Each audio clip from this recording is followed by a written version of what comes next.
Good evening. On the surface, it would seem a simple matter. Bolivia, the poorest nation in South America, very much needs financial and other aid from the United States if it is ever to prosper. The U.S. is ready and willing to provide that help now because a new civilian government is finally in charge, having replaced a corrupt, brutal military junta whose human rights record had kept U.S. aid frozen for 2 years. But there's a catch. In return, the U.S. wants Bolivia to eradicate its #1 industry, the growing, producing, and smuggling of cocaine, most of which ends up in the United States. It's part of a Reagan administration effort to curb drug trafficking at the source. But 4,000 miles south of here, at the source, in Bolivia, eliminating the cocaine industry is anything but simple, as we see in this documentary report by David Lomax of the BBC's Panorama program. Bolivia is the poorest country in South America. Until recently, coca leaves were only sold here for their traditional purposes. But now it's known that coca can also be turned into the crystals of cocaine base. The chemical process needed is illegal, but it's simple and cheap, and the profits it can earn are immense. It's now the major part of the illegal drug trade in the United States. It's estimated that cocaine is an export that is well over $1 billion in Bolivia, which means that it's much more than any of our exports that we do, especially metals and minerals. In proportion to other economic activities, is so large that it permeates all parts of society. It's the biggest export earner in the country. It is, indeed. And it affects everybody? It affects most of everybody.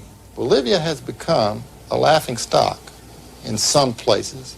It's become a pariah, in a way, in the international community. It is a matter of shame to Bolivians that when their country's name is mentioned, the first thing that comes to mind is drugs.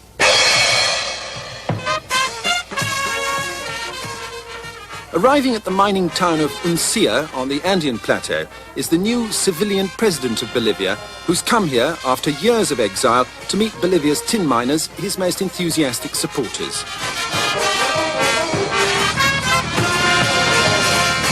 The Americans hope that the new president will be the one man who'll at last be able to help them control their drug problem at its source. They're applying pressure, and they've offered aid in spite of the presence of communists in the new government.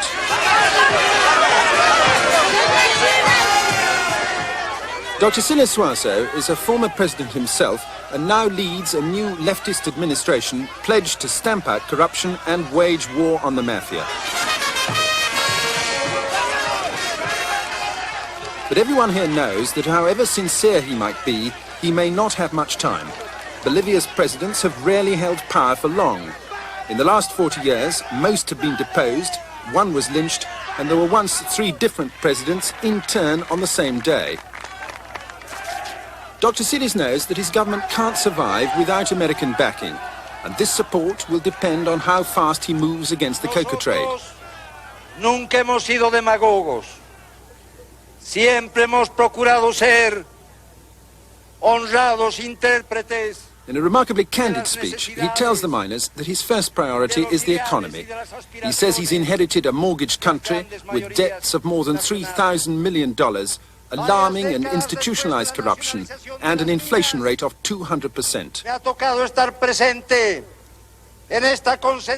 Faced with all these difficulties, he's now being pressured by the Americans to act against an industry which has become the biggest export earner in the poorest country in the whole of South America. Dr. Silas's dilemma is that he can't survive without American help. But if he does what Washington wants, he risks losing the support of the very people who put him into power. Here, high in the Andes, everyone in the capital, La Paz, and throughout the rest of the country has now come to depend on the new wealth of the product of the coca trade. Bolivia has become the cocaine capital of the world.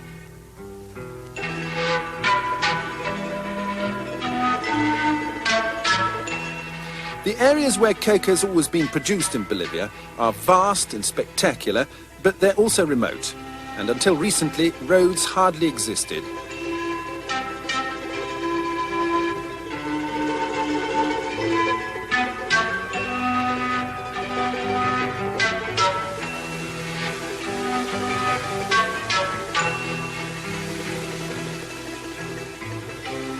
Here, in the Yungas valleys on the eastern slopes of the Andes range, there have always been thousands of acres of small coca plantations. The coca bushes are planted in terraces, and in this humid semi-tropical atmosphere, they flourish for at least 10 years before they have to be replaced. Harvesting the leaves is done 4 times a year. It's laborious work, but for many poor families in these valleys, a small patch of their own coca at least provides a subsistence livelihood which couldn't come from anywhere else. At first, the poverty of this part of Bolivia wasn't affected by the boom in cocaine in America. But about 5 years ago, the government in La Paz set up a local agency here to buy all the coca leaves at a fixed price. The arrangement was administered by the narcotics police and by the Bolivian army, and it wasn't long before there were abuses. Poorly paid officers who'd learned of the profits they might make began to exploit the campesinos, the peasant farmers. How do you know that the military were exploiting you? Eso, centro de acopio, ellos se han puesto. They imposed all those decrees to make us suffer here in the Yungas. Everything was against the peasants. We had no freedom to have any money, not even to send our children to school, nor to buy them exercise books. But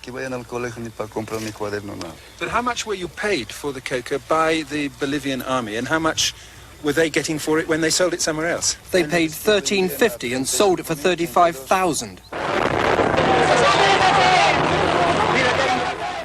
Politically, Bolivia is the most unstable country in the whole of South America. Since independence, the average life of any government here has only been about 8 months, and there have been in all 189 different coups. The corruption of coca has grown in an atmosphere of unrest where the vast profits of the trade have become the power of the state itself. Recently, the generals in various right-wing military governments found the boom in cocaine irresistible. 2 years ago, when the last military government came to power, they set up as partners with the mafia in a vast cocaine smuggling organization protected by the state. General Garcia Mesa, backed by the mafia, he doubled cocaine exports. Colonel Luis Arce Gomez, his interior minister, he ran his own cocaine air taxis.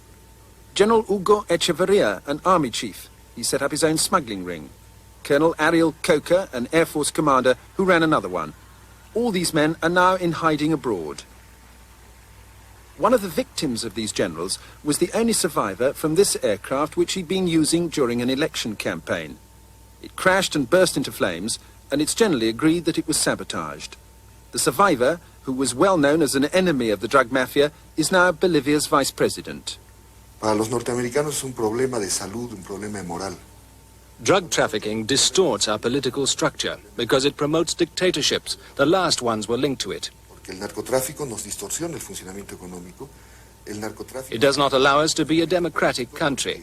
And finally, drug trafficking distorts the health of our people and life itself. Y finalmente el narcotráfico nos distorsiona la vida misma, la salud de nuestro pueblo, etc.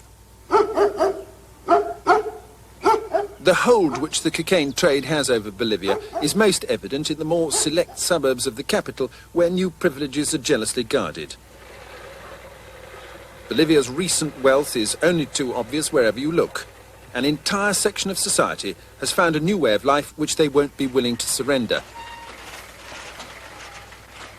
If it weren't for the domestic staff, it would be difficult to imagine that around here are mostly the houses of low-paid civil servants in the poorest country in South America. Nearby is another estate which is almost entirely owned by Bolivian army officers, and 1 in 5 in the army here is an officer. All the roads are named after generals. Average rates of pay in the army are about $100 a month, yet many of these houses cost up to $200,000.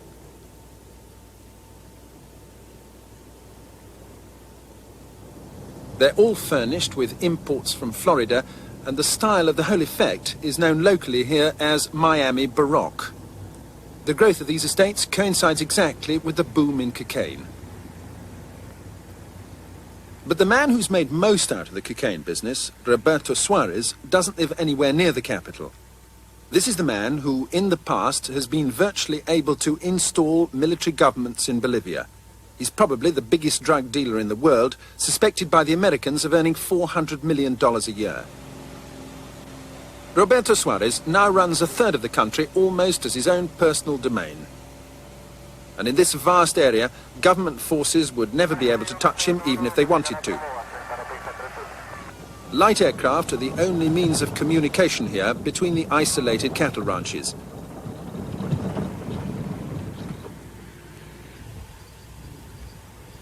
Most of these ranches are either owned by Mr. Suarez himself or, as in this case, by one of his relatives. In this province, the government has no control, and there's now free trafficking in cocaine without the slightest danger of any official interference. The new government in Bolivia has promised the Americans that they'll move against the organization in this part of the country. But they don't pretend that the task will be easy. What are the biggest practical difficulties you have in controlling trafficking? ¿Cuáles son las mayores dificultades prácticas que tienen en el control de la droga? Muchas. La pobreza del país. Esta es una realidad concreta. Es decir, en la medida que hay pocas fuentes de trabajo, que hay una gran desocupación y que hay una pobreza. Our country measures 1,100,000 square kilometers. There are 5 million Bolivians. We are almost a population lost in our own territory. We are a country with no backbone. Communication is difficult. These are practical problems. For example, 1/3 of our country, Beni and Pando, have no overland communication with the rest of our country. In other parts of Bolivia, nearer the capital, the new government's already experienced the risks of trying to control coca sales. This town once housed the state coca buying agency and a detachment of narcotics police. But as exploitation and corruption grew, there was increasing unrest and allegations that the police were beating people and were guilty of rape. 2 months ago, the narcotics police station here was besieged at night by an angry crowd of farmers. They machine-gunned the building, stormed it, killed all 7 occupants and set the place on fire. It's still not clear what really happened here, but obviously controlling coca is a dangerous business. My brother and the other victims of this massacre were tortured before they got killed. First of all, they were castrated. My brother, one of his eyeballs were taken, all his teeth, they were out.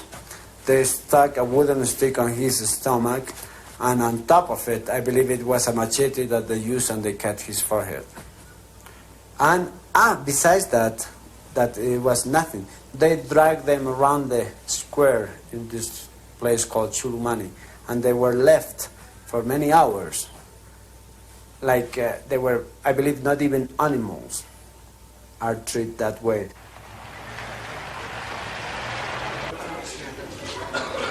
Bolivia does have legal machinery to deal with the coca trade, but it hardly functions satisfactorily. And this is yet another problem the new government will have to face. The central prison in La Paz houses 1,000 men. More than 600 of them are serving long sentences for minor drug trafficking offences. Previous military governments in Bolivia have been keen to demonstrate to the outside world, and particularly to America, that they were taking a strong line against the trade. The last governor's just been replaced because drugs have been circulating even here. These infrared satellite pictures, commissioned by the Americans, show that now a vast new area of coca plantations has sprung up in the Chapari region of Bolivia. And the survey estimates that the annual cocaine potential here is 180 tons. The new government faces almost insuperable obstacles in trying to stop the trade. In the new coca area of Chapari, for instance, there's only one main road. The Americans built it themselves, and it's long since fallen into disrepair.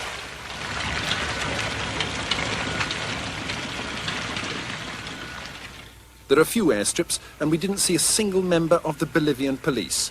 The narcotics authorities tell us that if they want to come to Chupari now, they'd be so much reviled, they'd need to come here in tanks.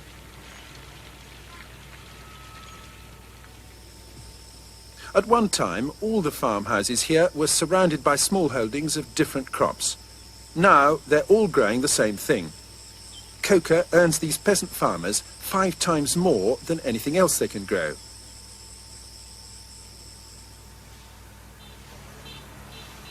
Today, every few yards along the American-built road in Chupari, peasant farmers are drying coca leaves. Recently, more and more of them have started to learn the chemical process of turning the leaves into cocaine base.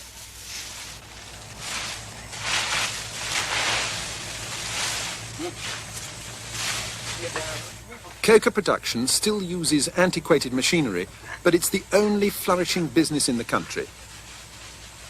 At first, the Americans only offered Bolivia $5 million to pay for a scheme to find alternatives for coca in Chupari.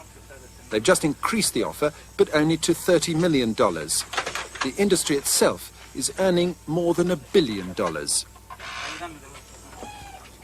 We believe there are crops that will earn a decent living for these people if the proper infrastructure is in place. Our money and our technical assistance will go to try to put in place that infrastructure so that cultivation of things such as pineapple, palm hearts, there are half a dozen agricultural commodities which will yield a decent standard of living.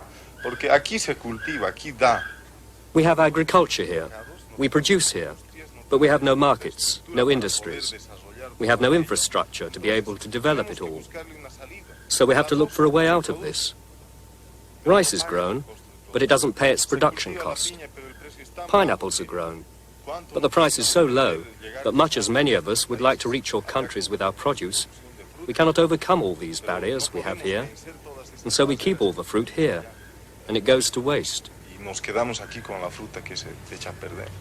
But how do you answer those farmers who tell us, look, cocaine is an American problem, and it earns us 5 times more than any other possible thing we could grow? So is robbing banks. Robbing banks is a profitable organization, a profitable enterprise too, but it's illegal. It's illegal in Bolivia to do what these people are doing. You cannot suppress the traffic in narcotics when there are people who need to make their living from the growing of coca or from its manufacture, because otherwise they wouldn't earn enough money to live. Earlier this year, the previous military government did organize a raid against illegal cocaine factories, but it was only an exercise to impress the Americans.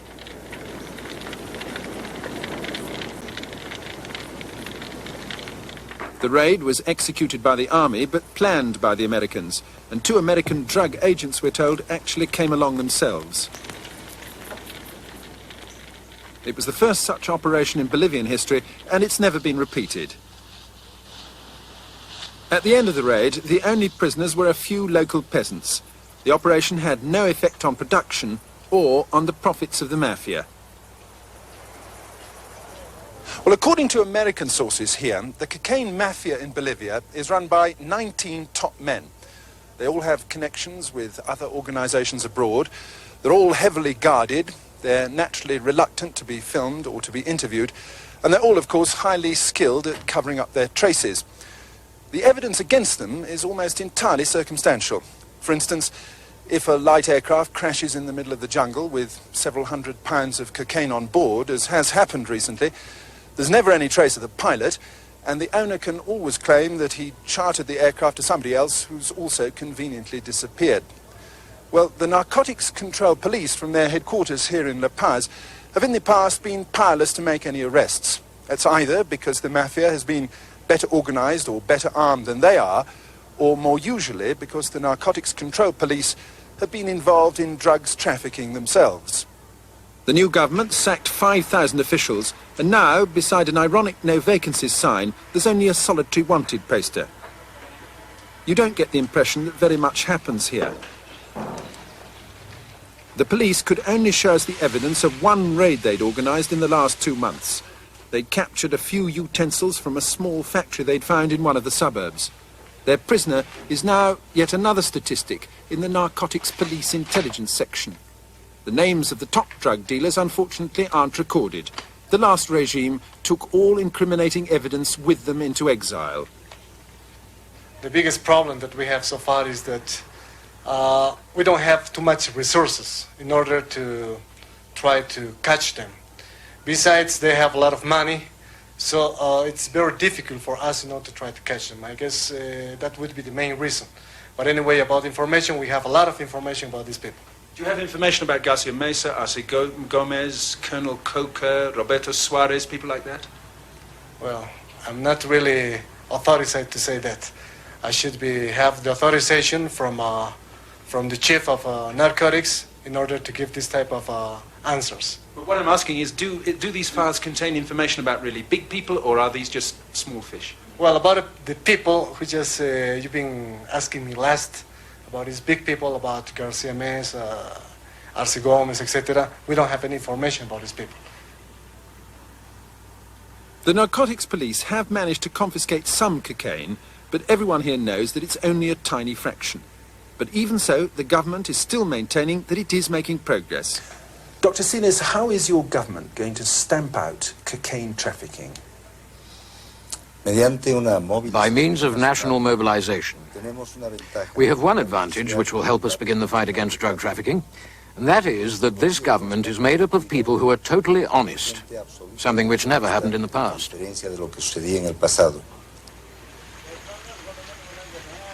Few people in Bolivia share the president's optimism, and one indication of the size of the task he faces is out here among the traffic, legal and illegal, along the tributaries of the Amazon basin, where there are already hundreds of illegal laboratories.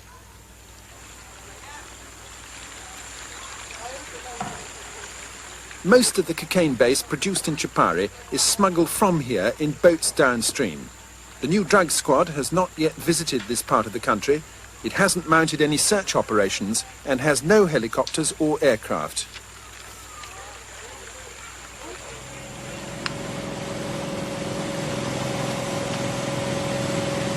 In this part of Bolivia, the rivers from Chupare wind through a vast swampland, and as the boats carrying the cocaine move northwards, they have to pass through various checkpoints. The bribes which have to be paid mean that the price of the drug has generally doubled by the time it's reached the next province 4 days later. This is Trinidad, the capital of Beni province. At one time, it was a Spanish colonial frontier town where nothing much happened except the siesta. Trinidad first started to expand when the cattle ranchers arrived. But many people here are still relatively poor, and large parts of the town display evidence of years of neglect. Now, however, Trinidad has felt the sudden benefit of cocaine. There's a revolution in transport, the dirt streets are packed with vehicles, the shops with luxury goods. And just as in the capital, this new prosperity has exactly coincided with the drug boom. Elderly cargo planes were at one time the only users of Trinidad Airport. Now, there are more than 100 modern light aircraft. They're parked in makeshift hangars, and many of their pilots are employed by the mafia to deliver cocaine.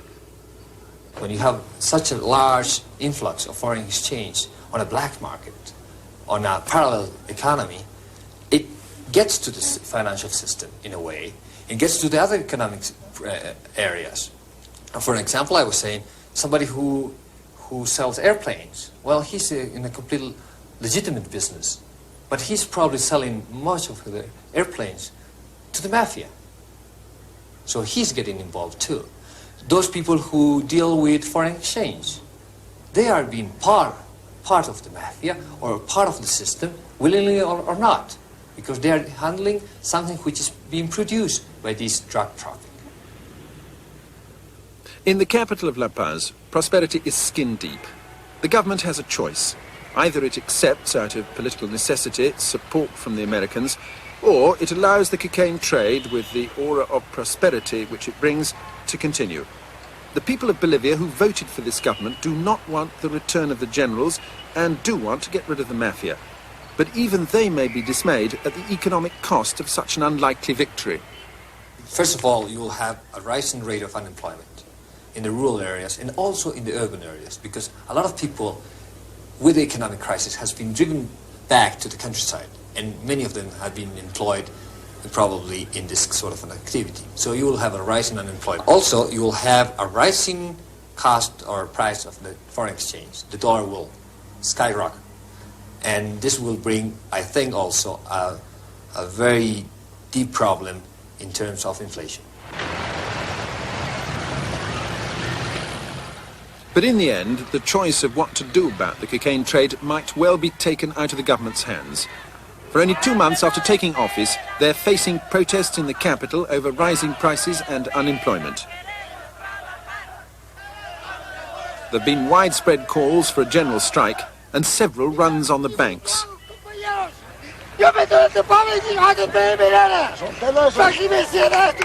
In this climate, it would be understandable, perhaps, if the government were to opt for an easy life and put the country's economic future first. Robert McNeil and I will see you tomorrow night. I'm Jim Lara. Thank you and good night. 1,000 miles northwest here to the city of Lima, Peru. This is the headquarters of their special narcotics unit. And there's more cocaine in this room than there is in any other single place on earth. The street value of what you see here in any big city in the United States would be worth well over $100 million.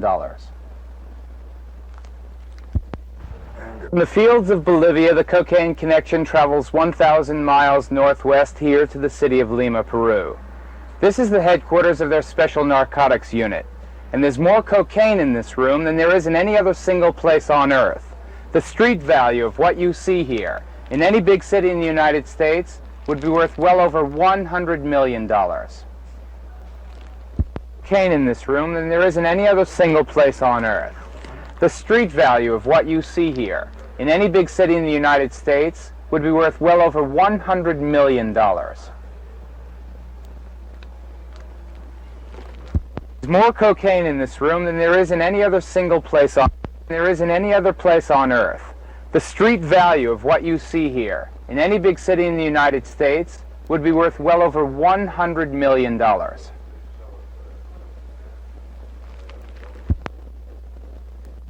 Okay, sigue. Una vez que se ha mezclado con el éter y puesto los distintos implementos químicos, las sustancias químicas, se procede a echar a pasar el filtro y finalmente, obtenido los cristales de clorhidrato de cocaína, se hace secar en unas lámparas o peruanos que condujeron en estos zapatos de doble suela, clorhidrato de cocaína. Aquí también vemos otro método empleado por un acompañante de las mismas.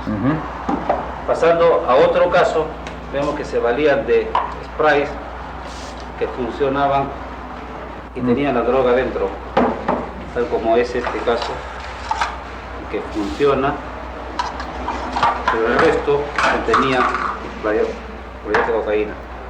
Acá tenemos otro sprays que también podemos apreciar el fondo, estaba lleno de clorhidrato de cocaína. Este es otro caso que podemos apreciar. Sigue. Okay. Oh, lo siento. Igualmente tenemos el caso de un geólogo que viene al país y fabrica piedras en nuestro medio y en su interior lleva clorhidrato de cocaína, siendo el resto de yeso de París. El caso de un músico que había tenido en los últimos tiempos.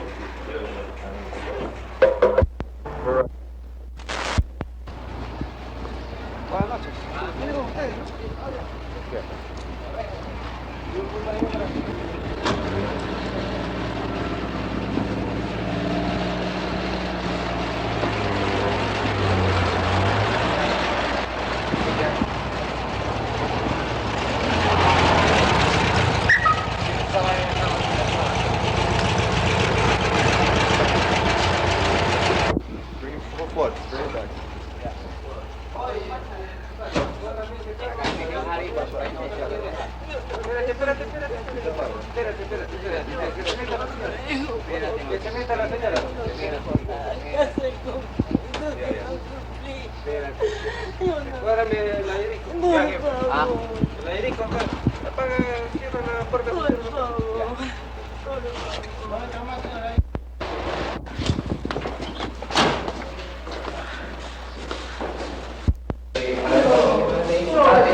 Okay, right now. Right. Just explain, Tony, what's in the parachutes. Well, in the parachutes, we found the cocaine. How much did you find? Oh, it's approximately 12 kilos in there. How many people involved? Well, right now there's approximately 4 people involved. We don't want to see his face, Anton. That's why I'm trying to block his face.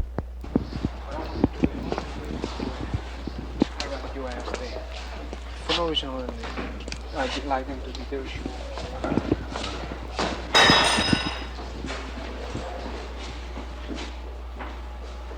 Get the cigarettes.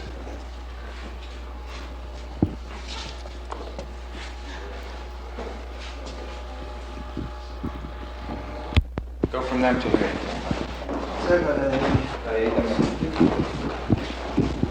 ¿Cuántos son? 12. 12 kilos. No, 12 paquetes. 12 paquetes. Señora, pasa por aquí un ratito. Tú también.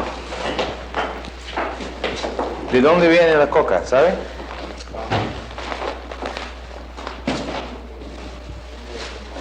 Hay más. Es puro, it's pure.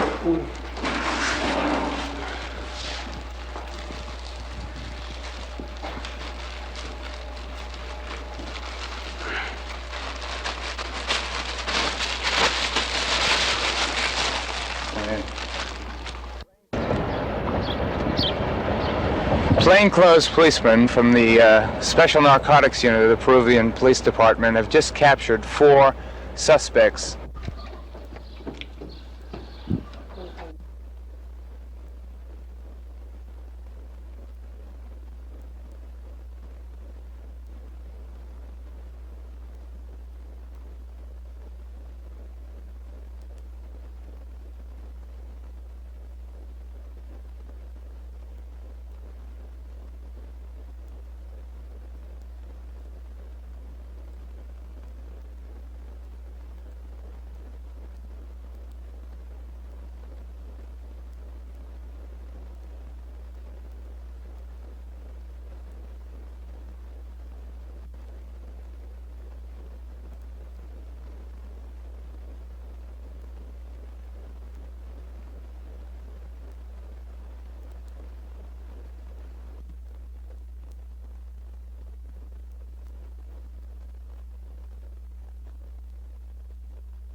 Y la otra cosa también.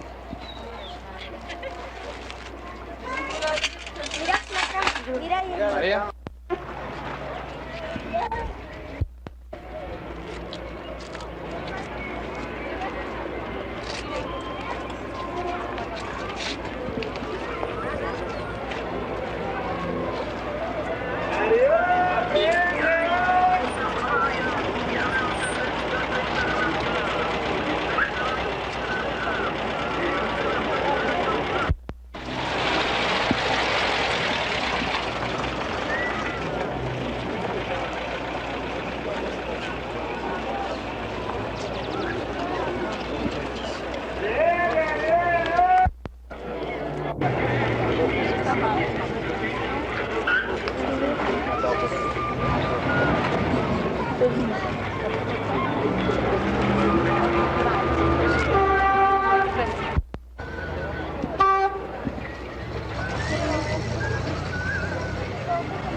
¿Cuándo nos vamos?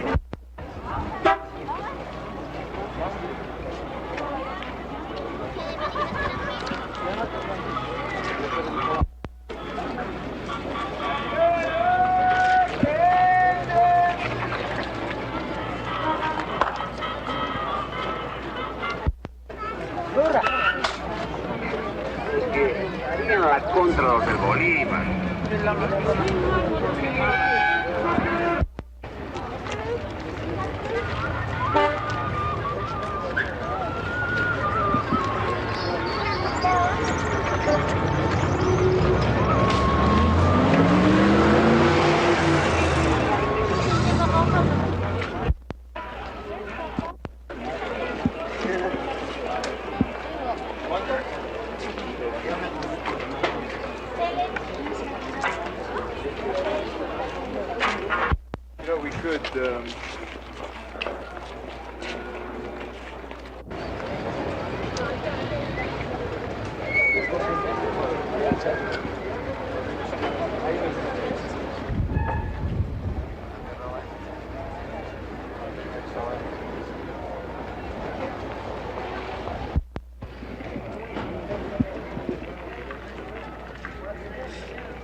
So let's get out of there.